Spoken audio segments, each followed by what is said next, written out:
1,406 stolen bases, a record that will never be broken. Not because players today aren't fast enough, but because they're not allowed to try. What you're looking at is the death of baseball's most electric moment, and the forces that killed it will change how you see America's pastime forever. Picture this, it's 1987. Rickey Henderson is terrorizing pitchers. Tim Raines is dancing off first base. The crowd is on their feet before the pitch even leaves the mound.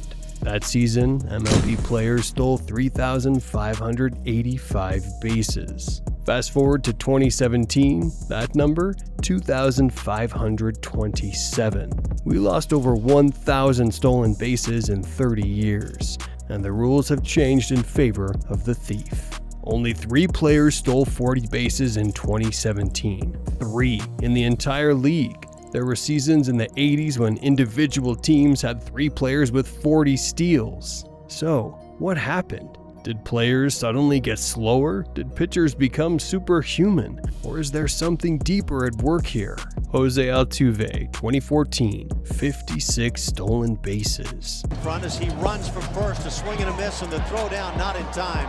Altuve has stolen another bag. Electric, unstoppable, the kind of player that makes you jump out of your seat. But when reporters asked him about chasing that record again, his answer was chilling. Too much risk. Too much risk. From one of the most fearless players in baseball? That's when you know something fundamental has changed. Here's a number that'll blow your mind. In 2017, 117 players hit 20 or more home runs. Only 29 stole 20 or more bases. Think about that ratio. We've created a generation of players who'd rather swing for the fences than take 90 feet the hard way. And honestly, can you blame them? Why risk injury stealing second when you can just launch one 450 feet? Why worry about getting picked off when you can trot around all 4 bases in 15 seconds? Here's the psychology that nobody mentions. Hitters today don't want runners stealing ahead of them. They want that runner planted at first base, so they can drive him home with one swing. It's selfish baseball, and it's working. What is he going to do with that left hand? It goes right into the shin guard of Tyler Flowers. You see it actually stay. He actually never gets to the plate. Watch the bag. Watch his left thumb as he slides around. He's going to get a little hooked right there. And look at that. He definitely did something. Look at the look on his face. Mike Trout, torn thumb ligament. Carlos Correa, same injury. Both from sliding. Both missed months. When your star player makes $35 million a year, every slide becomes a $35 million gamble. And front offices, they are not gambling anymore.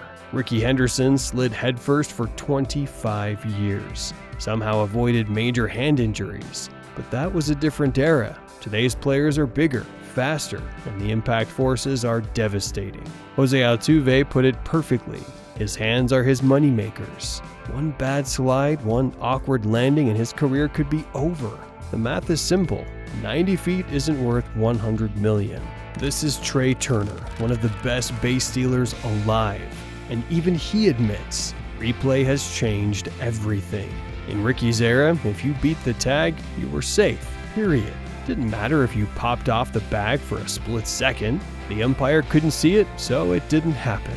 Now, every slide is dissected in slow motion. Every finger that lifts off the bag becomes an out. Runners can't be reckless anymore. They have to be perfect, and perfection is slower. Tommy Pham stole 25 bases last season, got caught 7 times. That's a 78% success rate. In the old days, that's pretty good. Today, it's barely acceptable. Analytics have determined that if you're not successful 80% of the time, you're actually hurting your team. Think about that.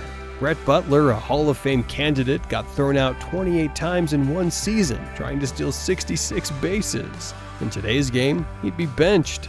We've optimized the fun right out of baseball. Listen to that crowd. They're booing.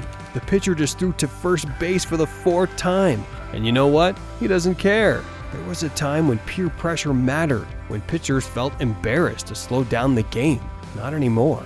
If throwing to first base 10 times stops one stolen base, it's worth it. They've turned base stealing into psychological warfare. And the runners, they're losing.